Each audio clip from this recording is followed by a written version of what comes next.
Piers, if we go through one by one, I'm not sure if we have enough time to go through simply the 270 plus journalists that have been killed in the past 2 years alone. But I want to highlight just a few of those that have been killed over the past 100 years, either by Israel, the Israeli military, or by Zionist terrorist organizations. Zionist terrorist organizations here, I'm borrowing the phrase used by the British government and the BBC back in the early 20th century when there was some sort of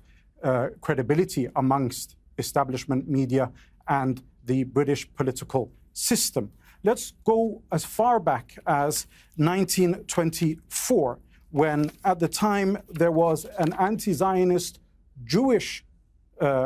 journalist who was Dutch by the name of Jacob Israel de Haan, who was killed by the Haganah, which was one of the key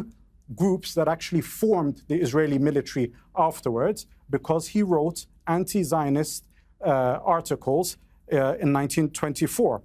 Let's go into this century when we're looking at Raffaele Cirello, who was an Italian photographer for Corriere della Sera, who was killed, murdered in Ramallah in 2002. Or let's look at Shireen Abu Akleh, an American Christian who was sniped by the Israeli military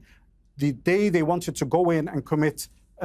more crimes in Jenin, in the West Bank. And not only did they not rest at murdering her on camera, they decided to attack her funeral in front of the world because of the impunity that Israel has. Let's look at the beginning of this genocide in 2023, when they killed Reuters journalists on the border with Lebanon. And they killed Isam there and blew off the legs of Christina Abiasi. There is a string of perpetual attempts by the Israeli military to murder anybody who wants to show the world the truth of what Zionism is and what Israel does. So the fact that we are here today in 2025 discussing or giving any sort of credence to serial killers, serial liars, as if what they say bears any weight whatsoever, is actually reflective, as a shame, more onto us as media personalities